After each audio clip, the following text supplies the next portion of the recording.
ஓம் சாயிரா சாயிரா ஓம் சாயிரா சாயிரா ஓம் சாயிரா சாயிரா அன்பே சாயிரா பேரன்பே சாயிரா அகிலம் தளிக்க ஆத்மா விழிக்க அனுதினம் சாயிரா எங்கள் அன்பே சாயிரா ஒன்றே இறைவன் ஒன்றே பூமிக்கென்றும் சாயிரா சரணம் சாயிரா நன்றே செய்து வாழ்வோம் நாம் ஒன்றே செய்து வாழ்வோம் அன்பே சாயிரா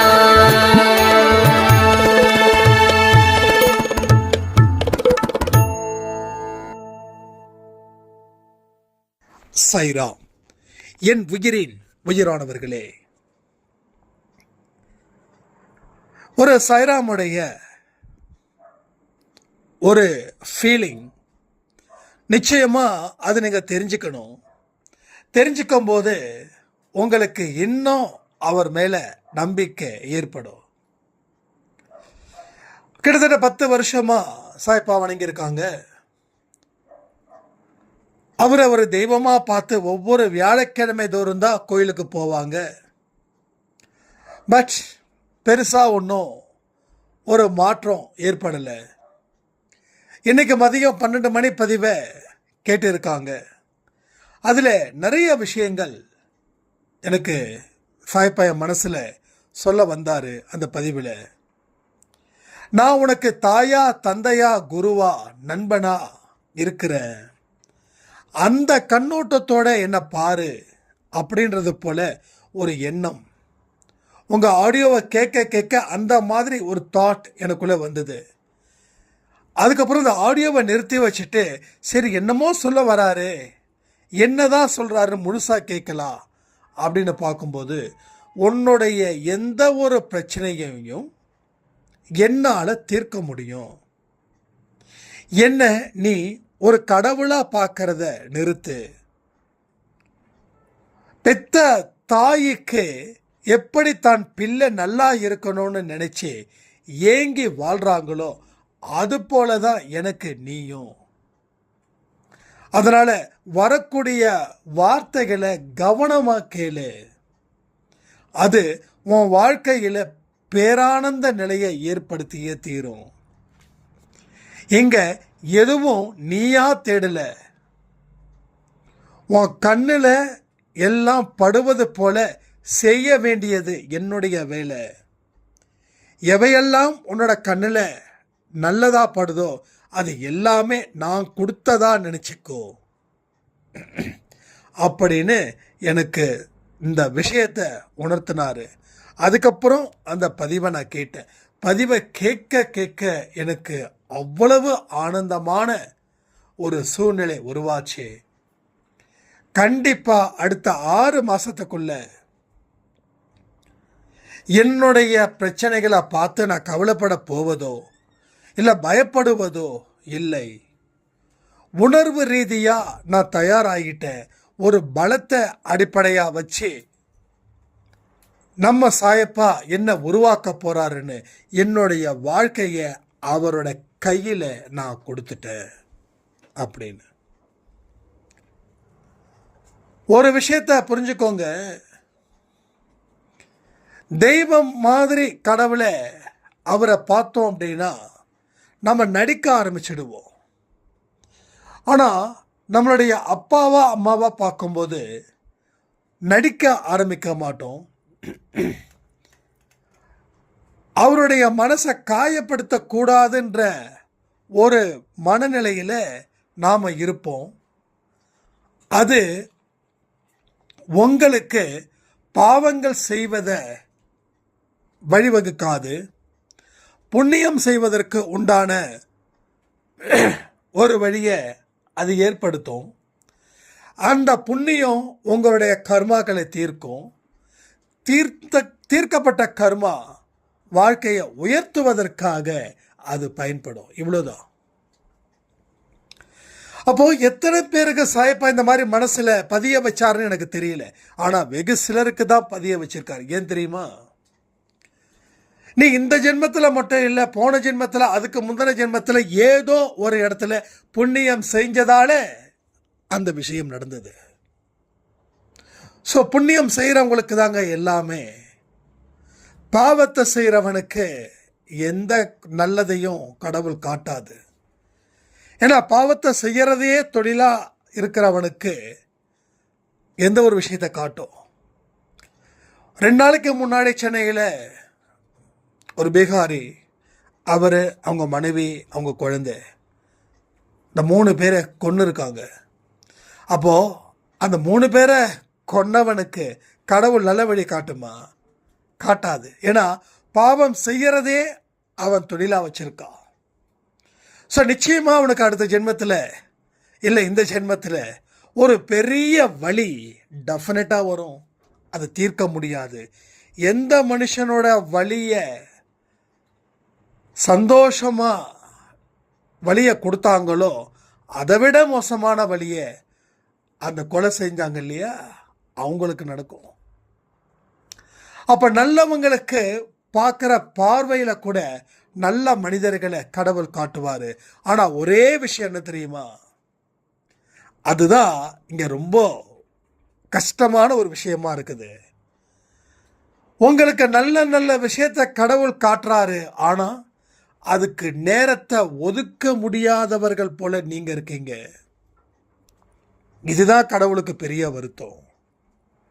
எத்தனையோ விஷயங்கள் நல்லதை உங்கள் முன்னாடி காட்டுறாரு, நல்லவர்களை உங்ககிட்ட உருவாக்குறாரு.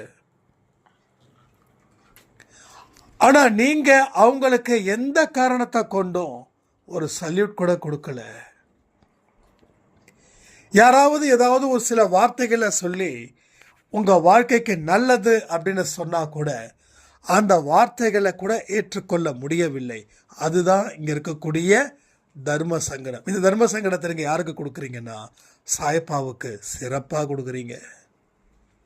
சாயப்பாவுக்கு சிறப்பாக கொடுக்குறீங்க. சாயப்பாவுக்கு எதை சிறப்பாக கொடுக்கணும்? அவரோட குழந்தையாக இருந்து நல்ல வழியில் செல்வது தான் அவருக்கு பிடிக்கும். அந்த ஒரு விஷயத்தை தான் நீங்கள் கொடுக்கணும்.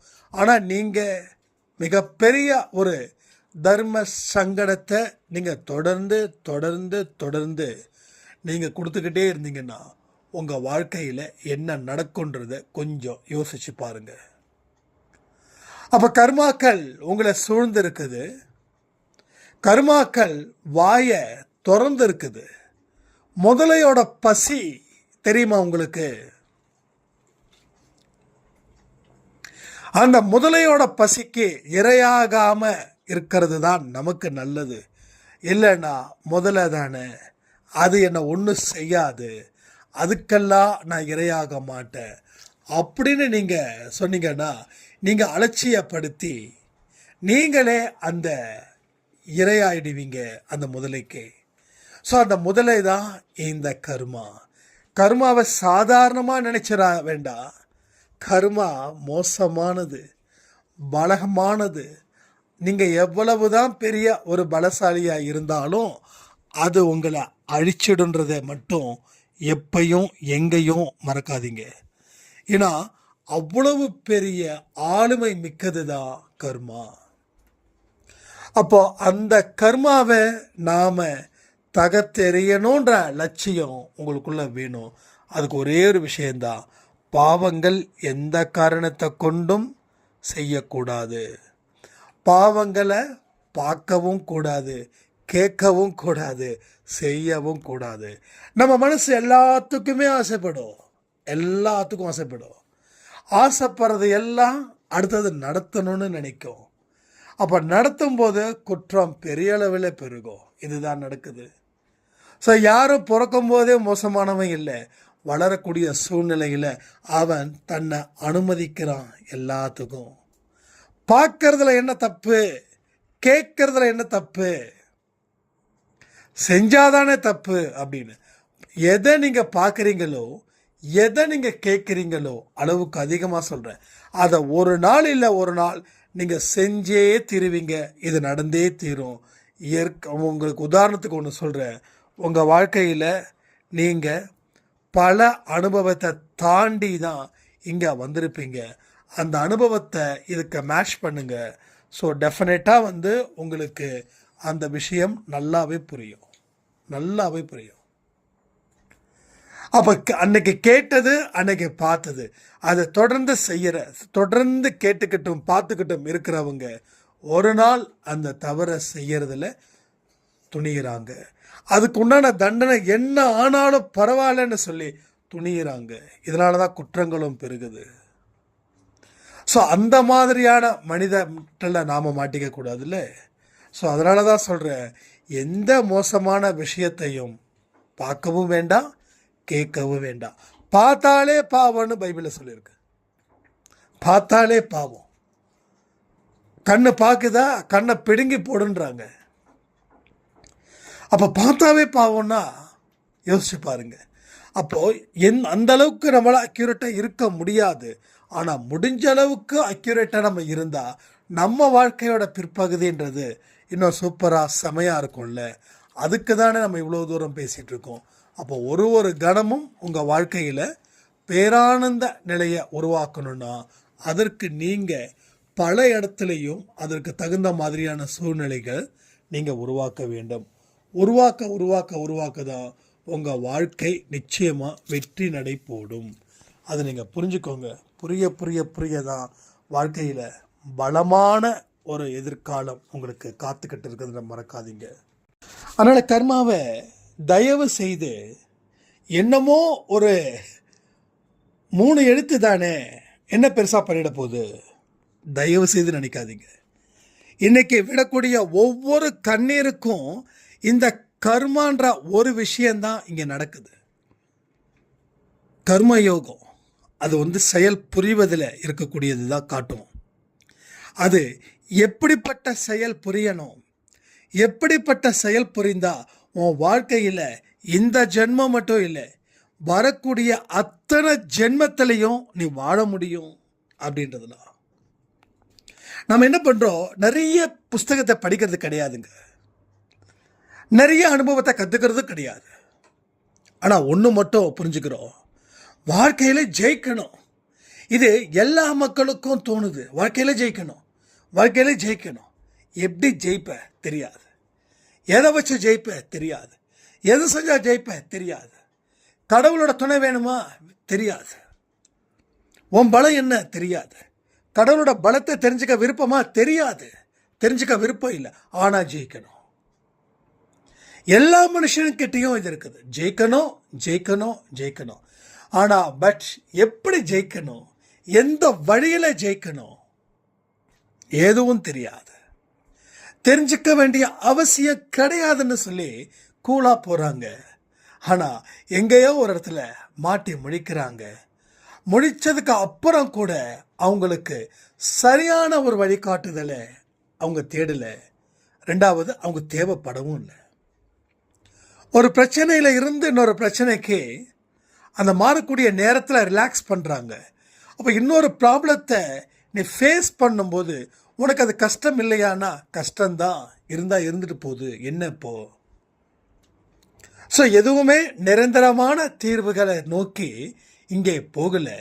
எல்லாமே ஒரு தற்காலிகமான தீர்வுகள் எங்கே இருக்குதோ அங்கே போகிறாங்க மக்கள் எல்லாம். ஸோ ப்ராப்ளம் அங்கே தான் இன்னும் எகிருது. நேற்று ஒரு பிரச்சனை, இன்னைக்கு ஒரு பிரச்சனை. அப்போ வாழ்க்கையில் எப்படி சாயிரம் வாழ்கிறது? நேற்று இருக்கக்கூடிய பிரச்சனையை சால்வ் பண்ணலை, அது அப்படியே நிற்குது. அப்போ இன்றைக்கி ஒரு ப்ராப்ளம் வருது, அதனுடைய ரிலேட்டடாக தான் இங்கே இருக்குதே தவிர இது வேறு அது வேறு இல்லை. என்றைக்குமே ஒரு விஷயத்தை சொல்கிற புரிஞ்சுக்கோங்க, ஒரு விஷயத்தை அடக்க தவறிட்டா அதில் இருந்து இன்னொன்று வரும், அதையும் அடக்க தவறிட்டா அதில் இருந்து இன்னொன்று வரும், அதையும் அடக்க தவறிட்டா அதில் இருந்து இன்னொன்று வரும். இன்றைக்கி உங்களுக்கு 10 பிரச்சனை வருதுன்னா பிரச்சனையை சால்வ் பண்ணலை, அதனால் வந்த வினை தான் அடுத்த பிரச்சனை. அதையும் சால்வ் பண்ணலை, அதனால் வந்த வேண்டியதான் அடுத்த பிரச்சனை. அதுவும் சால்வ் பண்ணலை, அதனால் வந்த வேண்டியதான் அடுத்த பிரச்சனை. ஸோ இப்படித்தான் ஒவ்வொரு விதமாக உங்கள் ப்ராப்ளம்ஸ் வந்து கிரியேட் ஆகிட்டே இருக்குது. அதற்கு சரியான முறையில் நீங்கள் நேரத்தை செலவு பண்ணலை, அதற்கு தகுந்த வழிமுறைகளை ஹேண்டில் பண்ண முடியல. ஸோ கடவுளுடைய துணையும் கிடைக்கல, கடவுளுடைய கண் பார்வையிலையும் நீங்கள் இல்லை. ஏன்னா அந்த இடத்துல நிறைய பாவங்கள் செய்கிறதால கடவுளோட பார்வையில் இருந்து நாம் மறைக்கப்படுகிறோம், கடவுளோட பார்வையில் இருந்து மறைக்கப்படுகிறோம். ஏன்? பாவம். அந்த பனி, அந்த மலையை வந்து மறைக்கிறது அந்த பனின்னா, அந்த பனி தான் இங்கே பாவம். அப்போது கடவுள் வந்து உங்களை பார்க்க முடியல, உங்களை நேராக. அப்போ அந்த பாவம் கரைய கரைய கடவுளோட முகம் கொஞ்சம் கொஞ்சமாக தெளிவாக தெரியுது, தெளிவாக தெரிஞ்சு இப்போ பளிச்சுன்னு தெரியுது. ஸோ இதுதான் வாழ்க்கையில் நாம் கடைப்பிடிக்க வேண்டிய விஷயங்கள். இதை சரியான முறையில் கடைப்பிடிச்சு பாருங்களேன், வாழ்க்கையை வெல்வதற்கு அத்தனை தகுதியும் எனக்கு இருக்குதுன்னு நீங்கள் சொல்லுவீங்க. அதாவது உங்களுக்கு இருக்குதுன்னு நீங்கள் சொல்லுவீங்க.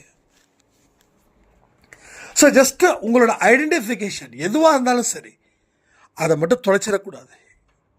என்ன பிரச்சனை வந்தாலும் சரி, அது முடிக்க முடியும் நம்பணும், பயப்படக்கூடாது. ஏன்னா கடவுளுடைய அருள் உங்ககிட்ட இருக்குது. இப்போ கூட சொல்றேனே, பாவத்தை நிறுத்துறன்னு சொல்லி பாருங்களேன், பாவத்தை நிறுத்துறன்னு சொல்லி பாருங்க, பாவங்கள் செய்யாமல் இருந்து பாருங்க, கொஞ்சம் கொஞ்சமாக அவரோட முகம் இன்னும் நல்லாவே தெரியும்.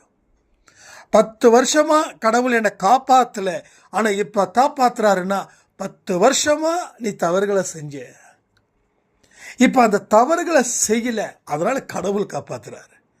உங்களுக்கு ஏதாவது ஒன்றுன்னா அவர் காப்பாற்றியே தீருவார். எங்கே காப்பாற்றாமல் போயிடுவார்னு நினைக்க வேண்டாம். ஏன்னா என்னைக்கு உங்கள் மனசில் நல்ல விஷயங்கள் படுதோ அன்னைக்கே கடவுள் முடிவு பண்ணிட்டாரு உங்களை காப்பாற்றணும், உங்களுக்கு தேவையானதை செய்யணும் அப்படின்னு. ரைட்டா? ஸோ அந்த தாட்டு தான் இங்கே உங்கள் மனசுக்குள்ளே இருக்கணும். அந்த தாட்டை பேஸ் பண்ணி தான் உங்கள் மனசில் பலம் வரும். அப்போது ஒன்றே ஒன்று நல்லா புரிஞ்சுக்கோங்க, ஒரு மனுஷன் பயங்கரமாக சாப்பிட்றான்னு வச்சுக்கோங்களேன், இட்லி, அதாவது பரோட்டா சாப்பிட்றான், ஃப்ரைட் ரைஸ் சாப்பிட்றான், அது சாப்பிட்றான், இது சாப்பிட்றான், சிக்கன், அது இது எல்லாம் வெட்டி வெட்டுறான். தினமும் ஒரு 20 நாள் காலையில் வாக்கிங் 40 நிமிஷம் அவனை நடக்க சொல்லுங்கள். 21வது நாள் அவன் சாப்பிட்றதை விட்டுருவான். ஏன் தெரியுமா? ஒரு 10 நிமிஷம் சாப்பிட்டா இருக்கக்கூடிய கலோரி கிட்டத்தட்ட 2 மணி நேரம் நடந்தால் தான் தீருது. அப்போது இந்த 10 நிமிஷத்துக்காக 2 மணி நேரம் நான் கடுமையாக உழைக்க வேண்டியதாக இருக்குது. அதாவது எக்ஸசைஸ் பண்ணுறது, கடுமையான எக்ஸசைஸ், நடைப்பயிற்சி, இல்லை ஜாக்கிங், என்னென்னமோ. அப்போது இதை கஷ்டப்பட்டு இவ்வளோ தூரம் செய்யும்போது அதை எதெல்லாம் வந்து அதுக்கு சேலஞ்சாக இருக்குதோ அதை விட்டுடுவான்.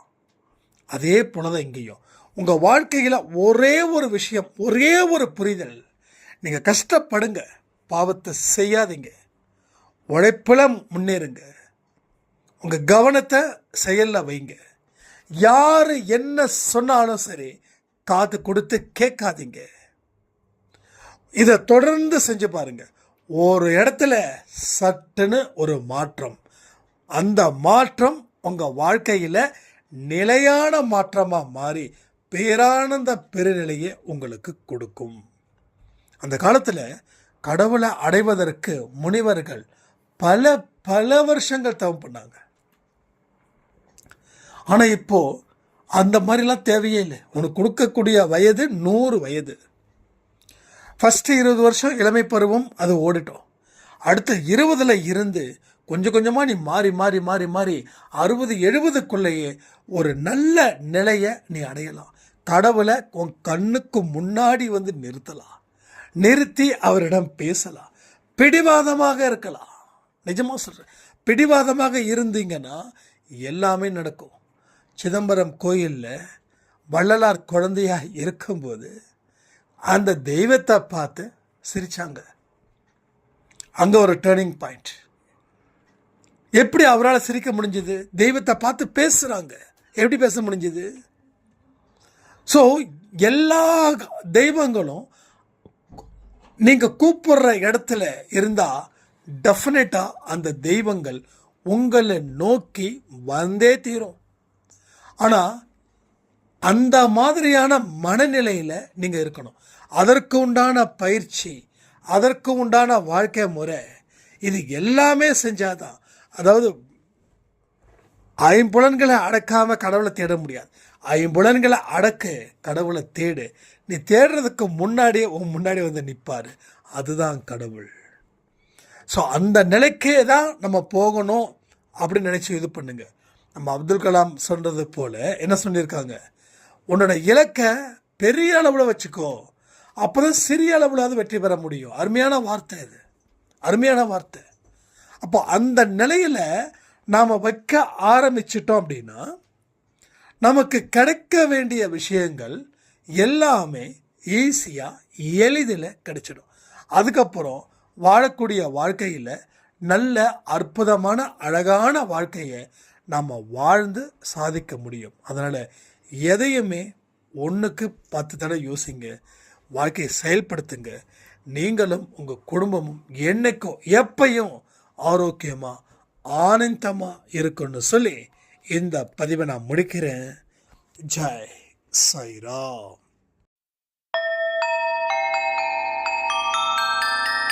ஓம் சாயிரா. சாயிரா.